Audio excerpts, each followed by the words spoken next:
Considering the fact that Hexaorb Sorceress was one of the very first decks revealed for a D main set, it's been 6 sets now, and now everyone's overreacting over this deck. Why are they overreacting over this deck? Let's show you again. Hey, what's going on, guys? I'm Dbt06 here. Today I am back for Hexaorb Sorceress, and as usual, I'm not the Hexaorb player. Today we have Fader Fourth. Hello. So Hexaorb Sorceress, especially after a certain person has posted a video on the meta, has completely shaped the way people think about this deck. For the last 5 sets, this was just the Eugene thing in Keter, but now it's a lot better. Yeah, that rhymes. So why is that the case? Why is this suddenly catapulted overnight? Well, the thing is, it did not suddenly catapult overnight. It's just that now we have reached enough good cards and enough good results and enough players who know how this deck works to actually prove that it is actually a pretty good meta deck. If you don't believe me, I've done Hexaorb videos for this channel since Dbt1, 2, 3, 4, and we skipped 5 because there was nothing 5. And now it's 6. So the thing is, Hexaorb in Set 6 actually gets quite a good amount of support, but also receives a very good card in the form of a promotional rare card that's only attainable from tournaments. So if you're not willing to grind your ass against Youthberg, then you are not willing to have this card. But you're not worthy to have this card. But then again, you can actually do without this card. There's enough cards in Hexaorb Set 6, or in fact, the entire Hexaorb in general, that No, it's not just entirety of Hexaorb, entirety of Keter section. the kind of Keter in general, that you have enough cards to build a meta-defining deck. All thanks to you. All thanks to Youthberg. So today, let's actually crack the code completely and figure out what these mystic sorcerers are up to. And if you feel like playing this deck, if you feel like playing a best-selling deck, why not? You can also give it a try. Let's start with the right deck.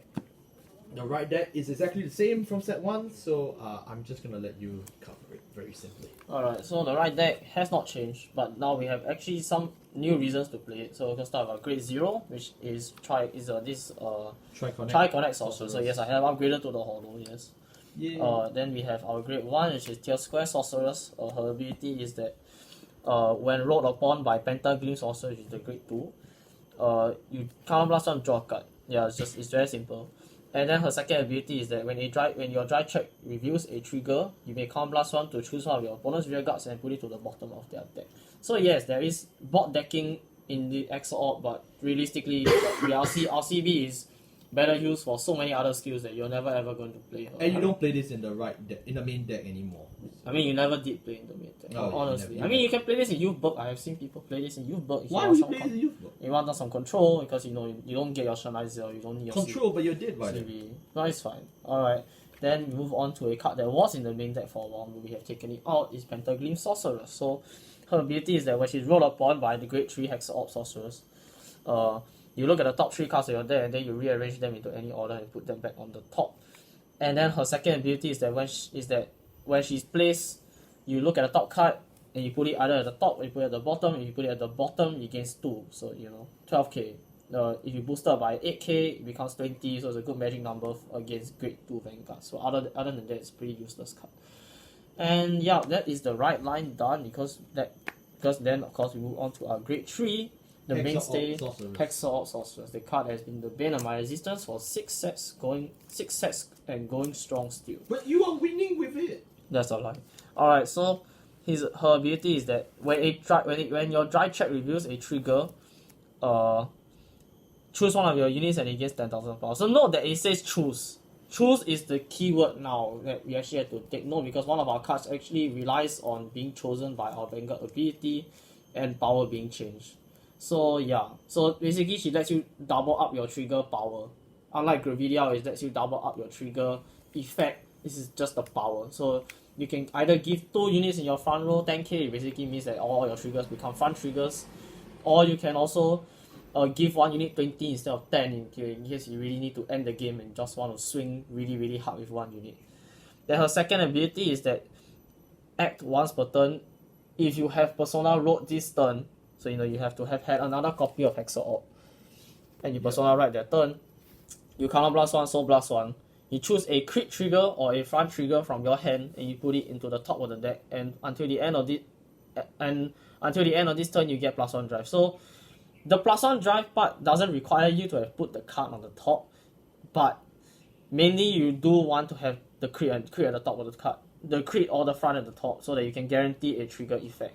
Because otherwise, you're just dry checking 3 blindly, or mostly you're gonna be dry checking 3 blindly, and then you already paid a CB1 Soul Blast on. You might as well have the guaranteed trigger effect from that. So save your crits and fronts from guarding. You mainly want to be guarding with your heals and your draws if possible, or your other units that suddenly now are not just 5k shield. Even though we always say this is the 5k shield format, Hexaorb is one of the few decks that actually can transcend that, and you actually have quite a lot of units that actually gain shield in this deck.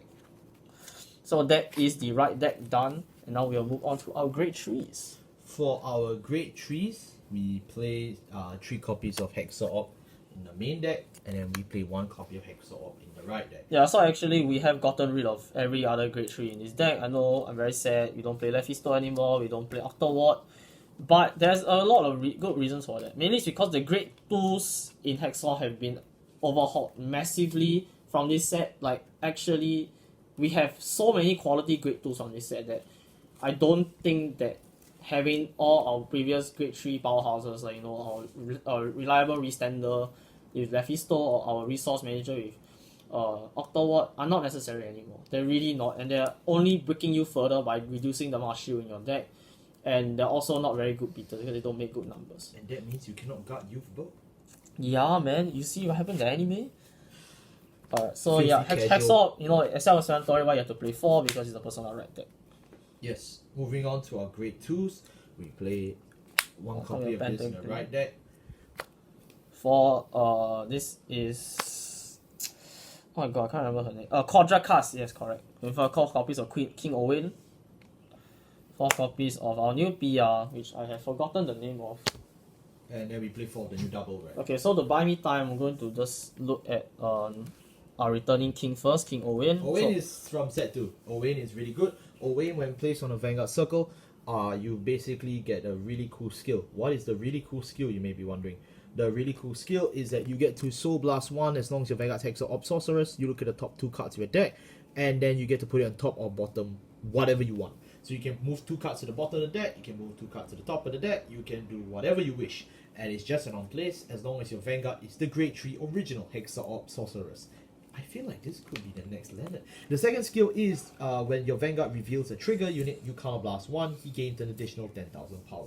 One of the few cards that catapulted Hexaorb out of set 1 complete garbage. This card has been a lifeline and a spine of Hexaorb and will continue to stay that way. I physically cannot see any Hexaorb deck playing this at anything less than a 4. And if you are playing a Hexaorb deck with this less than a 4, you should not be playing Hexaorb. Unless we get a new grade 3, that's infinitely. Yeah, but that's like assuming the Hexaorb cross rights here, but it's not. You never know. You never know. Alright, and then we play 1 copy of that for the right deck. I went through her regular skill already. It's really not that necessary anymore because we will have plenty of cards that do much more than just check the top card. One of them is Quadra Cast Sorceress. So yes. Quadra Cast Sorceress is the main lifeline of this deck. I will say now, you always want to mulligan for her because her skill is when placed, if you have a Sorceress Vanguard, so Sorceress, okay, no, this is a grade 2. Sorceress Vanguard. Yes. You look at the top 2 cards of your deck and you put them back to the top of the deck in any order, and then you soul charge 1. Oh. I do not need to tell you why soul charge is so important in Hexaorb, because 99% of our cards in this deck will be using soul, as it will become very evident as we go through this deck. I mean, we already saw Owen already uses soul for such a good effect. Hexaorb also uses soul.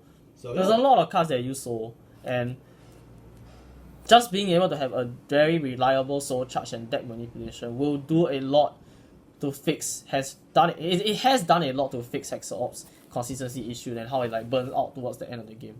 It's just really good. Yeah, and then we move on to the so we're gonna move on to the PR first actually. So it's a 4-side glow sorcerer. So this is a PR. I will say it right now. It's a is a very expensive PR. Yeah. But if you have it, it's great. When you read the skill, you understand why it's so important and why it's so expensive. It is when this unit is chosen by the ability of your Sorceress Vanguard. So yes, it says grade 3 or greater Sorceress Vanguard. So you can use the Hexaorb skill to give a unit plus 10. Yes. That's a skill that you're using. Yes. Then you Soul Blast 2 It's a once per turn. So it's Soul Blast 2 to counter charge 1. So if you remember Fasciata from set 1, it's basically the same Q. But then if its power was changed by your Vanguard's ability, which it was. because it was chosen and then the power will increase, it gains 10. No, you draw a card. So it's Fasciata and so it draws a card and it's also a grade 2. Wow. For 2 Soul Blast, because this is how basically you convert your soul into being able to reuse your counter blast, because this deck also uses quite a lot of counter blast. Yeah. So Hexaorb becomes a much more aggressive deck with more resource management. Yeah, but actively. Because it's Soul Blast 2, you're really only ever gonna use this once per game. Which is fine. Yeah, you really only need to refund that counter blast once, and that's good enough. Yeah. So this is a very, very, very strong PR. I will go through some options later if you cannot find this card, and also I don't know when English is gonna get this card. So if you do play English, do not fear. If you cannot get this card, it's perfectly fine. Hexaorb has a lot of support that can substitute this card. Yeah. It's just that you have to play more conservatively because you can't be using your counter blast willy-nilly. Yeah, it's not a must need like say Pursuit Assault to really break Hexaorb into the competitive gameplay. It's just a really great card to have, and if you don't have, we will cover more options at the end of the video in terms of what you can play. Speaking of things that use counter blast, we have the best card in this set, Octary. Octary has saved this deck completely and has completely changed my opinion about Hexaorb. Octary is a card from set 6. It's a double rare. Honestly, we weren't expecting this. It's just great to have, honestly. Yeah. Like, you may have wasted your money in Youth Book, and now you get this guy, which is... Go. It's a girl, so you get this girl. It's pretty good. So, like Quadra Cast, it's just more consistency for Hexaorb. And it will become more apparent why we value the consistency when we go to our grade 1s. So, her skill is when placed, if you have a grade 3 or greater Sorceress Vanguard, so no, you cannot play on turn 2. Yeah, you cannot. Counter Blast 1, you look at the top 2 cards of your deck, add them to your and you may add them you may add them into your hand. If you added 2 or more cards through this ability, choose 1 card from your hand and you put it at the bottom of your deck. Yes. So this basically lets you not only cycle through your hand, it also is the very first card in Hexaorb history that lets you +1. Wow. Besides the Persona Right +1 drive, Hexaorb has never gotten a single... And the PR. And the PR. So these 2 cards are the only cards that Hexaorb has ever gotten that lets you +1. Wow. No longer Hexaorb has to cross the road and discard 1 after crossing the road. So yes, Octary, as you can see, is already really, really strong because it just lets you straight up +1, and then after that you can then cycle your hand for... It states a grade 3 or greater sorceress, right? Yeah. So you can play this even if you get cross. Yeah, so even this if is a I mean, every single card from this set, in set 6 onwards, Hexaorb support only requires a grade 3 or greater sorcerer. So if you get a new cross, right, it's still you can still play most of the set 6 stuff actually. Yeah, and this is a good compromise if we do lose a win, but in conjunction with a win, this is just very, very fast deck cycling and deck teaming. I mean, it really depends what the cross right does in the future. Yeah, and then her second skill is that auto, if you persona road this turn, she gains 5. So it's very similar to a card that we got in set 5, which is we have Hexaorb support in set 5? No, I mean no, it's generic Keter support for Dagria. But if you remember this guy, he also had the skill is that if you personal road this turn, he gains 5. But we can cover him later. Yeah, we'll cover him later because he's also one of our alternate options. But otherwise, Octary really is the strongest card. Is really what changed my mind about the entire ratio of this entire deck, because it really, really is a huge consistency boost at Hexaorb, and it also lets you cycle through your hand, and also it's a good beater. Yeah. So she does basically everything that Hexaorb needs in one card for one counter blast. It's a highly contested resource, but to do that much in one counter blast is still pretty good. Yeah, I'll say that. Alright, moving on to a grade 1. This is gonna rustle some jimmies for sure. We play 3 copies of I forgot her name already, but it's basically the set 4 card. Triple red. Set 4 triple red that Hexaorb got. Then we play we just play these guys. Yeah, then we play 4 PGs, and we play one copy of one copy of Death for the right there, and then we play 4 copies of the new girl. I will cover PGs first. PG is a PG. Cover Tear Square. Tear Square is basically Chrono Jet Strike skill. We don't really need it. We will need it next set. Maybe. Alright, and then funny. We will be playing. I'll just go through a skill first. So a skill is that at the end of the battle that your Vanguard drove check a trigger. You cannot Your Vanguard is Hexaorb Sorceress. Yeah, it's locked to Hexaorb. this does require Hexaorb Sorceress. You Counterblast 1, Soul Blast 1, and you retire her, you choose one of your rear guards and stand it.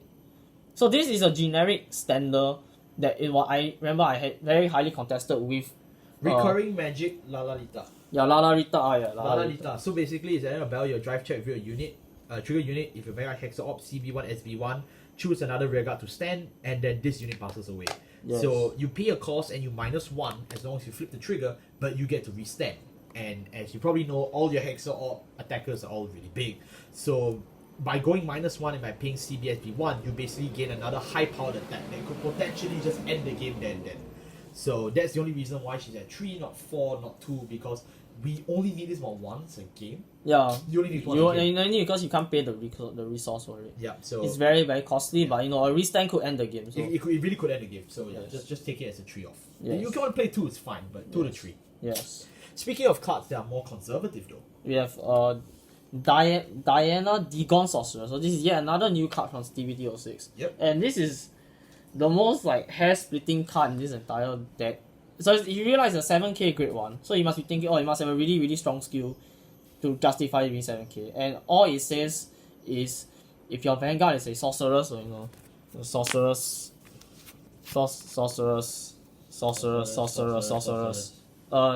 she gains 10k shield. So she's a 15k shield for the entire game because your entire right line is all Sorcerers. Yay! Even if so 15k shield, as you know, is enough to no pass a swing, if the opponent just wants to swing pass, it's a no pass because 15k shield. Yep. So that means now you are effectively playing 16 15k shields, 16 15k shields in your deck because you play 12, 8 crits of France, 4 heals, and 4 of her. So you play 16 cards that can effectively help you survive in the early game. Yep. Which is which has transcended Hexaorb from being I'll take a lot of CB early, then I can finally start doing stuff. I can stall out a bit in the early game. Use her to really help pressure my opponent to either call a back row, which then forces more cards out of their hand, which as you know, Hexaorb's numbers are really big. You can really hit for super big numbers. Or you can also just be able to survive decks that have Sentinel Restrict. Because the more cards that you play that have just raw shield value against those Sentinel Restrict decks, or decks that require a huge amount of shield, she just adds more value to them. I mean, no matter what you want to put it, the fact that a right deck now has access to a 15k shield, which is really good. Most of the time, units that just get X amount of power, X amount of shield are what you call, pack fodder. You throw them away on your release date and you laugh at yourself. But this is one of those few cards that really is different because it's 15k shield. That's not common. In a 5k shield format, a card that's triple its normal shield, it's not common. So I understand that some people want to play more aggressive options. That's fine as well. But I just feel that for the way Hexaorb's going now, you would want some defense to cover your backside, and this is just really good in the sense that like what you stated, it's completely true. It's a 15k shield. So yeah, 15k shield that is alive online for the entire game. Because your entire right line is all Sorcerers. Yes. Even if we swap boss, it'll still be good. Which is, I think, the main theme that this set 6 support has really gotten. It has riding away from the just Hexaorb Persona right.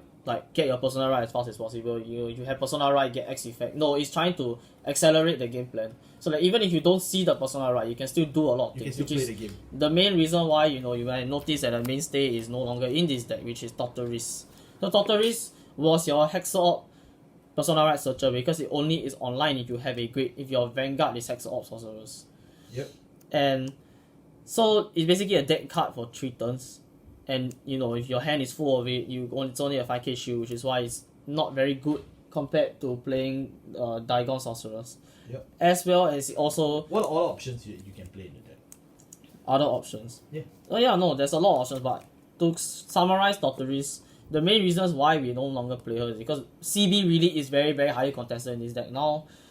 And, our game plan has completely changed from if I don't Persona right, I lose the game. So even if I don't Persona right, I might still win the game with the amount of options that I have. Octa Ray, Owen, Quadra Cast, your 15k shield, your PR. There's a lot of ways you can still win this game. But let's say you don't have the PR, then you have 4 slots in this deck that you could use for other things, and what would you possibly use? Well, you could play you Berg's favorite friend playing Killer Angel.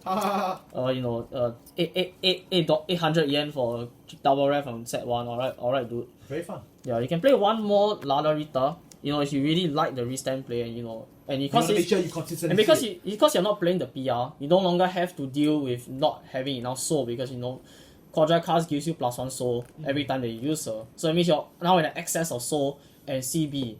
So you can play one more Lada Rita, to get that. You can replace that extra late game consistency and late game survivability by having more CB, to instead convert it into ending the game earlier with higher chance to see Lada Rita. Yep. You can play Oath Liberator Agloville that has now been turned into a waifu, which is Diaglass Sorceress. Diaglass was a really good card in the past, but we've reached a point where we no longer need Bot Swarm. Yeah. Bot Swarm. But the thing is that if you want to play it, you still can, because it's still a good card. Yeah, there are 4 slots that the PR is currently holding is very, very flexible. So any Hexaorb support from the past few sets can be used. Any good support. Yeah, any goods. I mean, most of the support has been good, it's just not good enough. So this is a lot of feels good card. There's also another card from set 6, which is the common, that says I'll just bring it closer for you so you can see what the card looks like and what the number is. If your Vanguard is a grade 3 or greater sorceress, you may retire her and choose a crit or a front from your drop zone and add it back to your hand. So, like I said before, you don't want to be gunning with your crits or your fronts, but in the event that you do, you can actually use this rare to recycle your crits and fronts back into your hand the following Imagine turn. you change Memro. Meme rule. Yeah, meme rule. Ha ha ha ha. Yeah, I had to look at the card and reread that. Yeah, meme rule. Yeah, so meme rule lets you basically recycle your crits or your fronts from your drop zone, and then lets you basically and still. Net 0. Yeah, and net 0 is still so that, but eventually you're gonna put that crit at the front on top of the deck, And then you can kill. Yeah. So you convert a 7k body into an actual. So it is a net 0, but if it lets you win the game, it is perfectly fine to go with it. Yeah, it's perfectly fine. Especially since we do play a lot of cycling in this deck already, so you don't need to always worry about, if I play this card that is only useful just to accelerate my gameplay, will I not have enough shield in this format? Well, you should be fine. Especially since you might be thinking, but why am I fighting Eugene Cross, right? Or what if I'm fighting a deck that has why are you worried about Eugene? The Gravidia, the Gravidia, oh my god. We're in the future. Yes, alright, so then we are playing the card from set 5. I might need to see his name again because my god, there's so many Keter Sanctuary cards that I have to go through. But why not just read the card? I'll read it. But his ability is Knight of Protective Spear Artian. Yes. So it looks like Dimitri from Fire Emblem 3 houses. So shout out if you played 3 houses. Or 3 hopes, if you spend money on that game. So Artium, basically any continuous front row rear guard circle, any other unit that does not have the same name as him cannot be chosen by your opponent's card effect. So it gives resist to the entire field except to himself. So basically it's like that elemental back in G where corner. That means that basically forces your opponent to choose him. Yes. This is the same skill. Yeah. But of course, it bypasses things that retire all. So Balsagra gets past it, Leonard gets past it. Yeah. So but this stops Gravidia. Yeah. This stops Gravidia completely. Gravidia has to retire him first in order. No, because Gravidia has to choose simultaneously. So correct. So at the same time. So yeah. He will miss the timing and he won't be able to choose anything. Yeah, so Artian is very, very strong, and also like I said just now when we covered Octare, his second ability is the same, whereas if you Persona rolled that turn, he gains 5 until end. 15k multi 15 I mean 25 because he Persona rolled already. So Artian is mainly here to we almost did a deck profile on this guy. As a matchup consistency option. As well as also, if you can't afford the PR, he is an excellent option to fight. Let's say Gravidia. He fights off Virina too. Virina, Gravidia, Eugene. Who worries about Eugene? Any deck that has spot removal. Draconic Overlord. Guys. Yeah, even Eva. Yeah, Eva. He stops. No. This is resist. It's not. This stops Eva too. Yeah, nice. We get to stop all the Japanese. And also, if you don't want to play this in standard, you can always play this in goals. Yeah, you can just search him out Optima. It's fine. It's fine. Yeah, and then finally, you play some mainstays. You can play a shit triple rare Kakarone. So Kakarone, I think I clowned her in the past. Mainly because, you know, because she's so blast one to basically do exactly the same thing that no, except that you can't even put the cards at the bottom. You just look at top 2. To so blast one, look at top 2. You have a grade 2 or greater. No, if your Vanguard is either Pentagleam or Hexaorb, so it's locked to Pentagleam and Hexaorb. So that's even worse. That if we change boss unit, you won't be able to play her anymore. But mainly you play her because her second ability is that if your Vanguard is Hexaorb Sorceress on Rearguard Circle or Guardian Circle, she gains 2k and 5k shield. So she's a 12k attacker and a 10k shield. So if a booster, you know, let's assume this is a no, use a proper AK booster. AK, yeah. So AK booster, then you know it hits for 20 on when your opponent is a grade 2 or grade 2 Vanguard, you know it hits for magic number. But otherwise it's just a 10k shield. Yeah, but the thing is that this card is generally good if you really have a bit of extra money to spend because it's not too expensive for triple rare. It's pretty like okay. $2. Yeah, it's like it's not that expensive. Yeah, it's alright. And then of course you know we play our mainstay, Octarius Sorceress. I've sung my praises about this card enough times already that I think most people are sick of me saying that this card is good because honestly, now that we have the PR, it's pretty bad. But if you can't afford the PR and you still want the consistency aspect, you know, Octarius is always there. Yeah. And then also there's a subset of people that I know that don't really like this Hexaorb right line. Because if you think about it, what this right line does for you, besides, you know, giving you that 15k shield, but that's more like in spite of the right line than because of the right line, is that this draws you a card, and this just lets you check top 3, and the top 3 might not even be good. Yep. So there's a subset of people that I know that will go really far beyond and play Blaster Duck. Okay, or Blaster Duck. So you play Javelin as your grade 1, and you play Blaster Duck as your grade 2. So this really goes into the aspect of Hexaorb in that, you know, you want to dry check as many triggers as you possibly can. Because, you know, if you have extra cards, because you pressure early with Duck and Javelin, then that means later on in your game, your opponent is at higher damage because, you know, you may have draw check higher chance for you to dry check crits, or higher chance that you have pushed your opponent harder with your Blaster Rush. That when you get to your Hexaorb turn, you may have lost that top 3 search, but, you know, thanks to Octary and Owen, you know, we can recover that top 2 top deck searching very easily. So that Blaster Duck and Blaster Javelin now is a much higher chance when you play. Of course, the drawback is that, you know, the 15k shield is a lot less viable now because you now are sitting on blasters for 2 turns.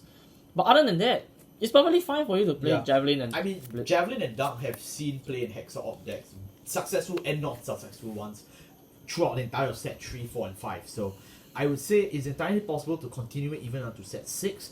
Is this the right way to go? Seeing the new support, I'm not too sure, but it's certainly a option that does exist if you enjoy. You know, and also if if your locals or whoever you play against is really loves playing like Bruce or any deck that has like caused things early, like, you know, Gravidia, PBO, like a lot of things like basically like to early aggro, you know, you can punish that also thanks to Blaster Duck, which Pentagleam does not let you do. Yep. So yeah, that finally reaches our triggers. Our triggers are, you know, 1 OT, 3 shield draw, 4 heals, just play normal heals, and then we play 8 crits. So yeah, it's really as straightforward as that. I don't think we need to explain it. We know that last time back in set 4 there was a huge push on front triggers, but right now you've completely given up on that. Even you can now completely just go pure crit, and with this more, you know, aggressive yet resource self-sufficient build, you can really go in and ham and just punch the opponent to death, and it works. It actually works. After what we did in set 1 or 2, we did a suicide deck for Hexaorb, and then after that we did the God Hand list for Hexaorb, and now we've reached a stage where Hexaorb is probably the second best or maybe even the best Keter deck. No. I still think that Bastion is the best. Bastion is still very bad. What? Unfortunately, thanks to losing Darkstrain. But I think more Keter Sanctuary right now is still in a very bad spot. Right? I mean, Keter Sank has always been in a bad spot. Yeah, but I think Uberg still needs more support. Guys, we are filming this video before Revel form Tempest. Let us know in the comment section below if it's actually good or bad. So Hexaorb, while it has gotten leaps and bounds much better than what it used to be even a set ago, it's still a deck that needs to see triggers, needs to see its pieces, and it also is very, very susceptible to needing a lot of counter blasts in order to do what it wants to do. If your opponent knows how to damage deny, or your opponent knows when to spot remove, what then this deck is still screwed. But you can say that about a lot of decks, yeah. Decks in D, because D is a format that is really very, very lopsided, and the momentum of the entire game can change just by drawing like 1 to 2 power pieces. Yeah. And frankly, that's about it. Thank you all so much for watching. This was really a deck profile that we put a lot of effort into doing. Frankly, we weren't even going to do this video. That's why it's all the way at the end of our production schedule for 06.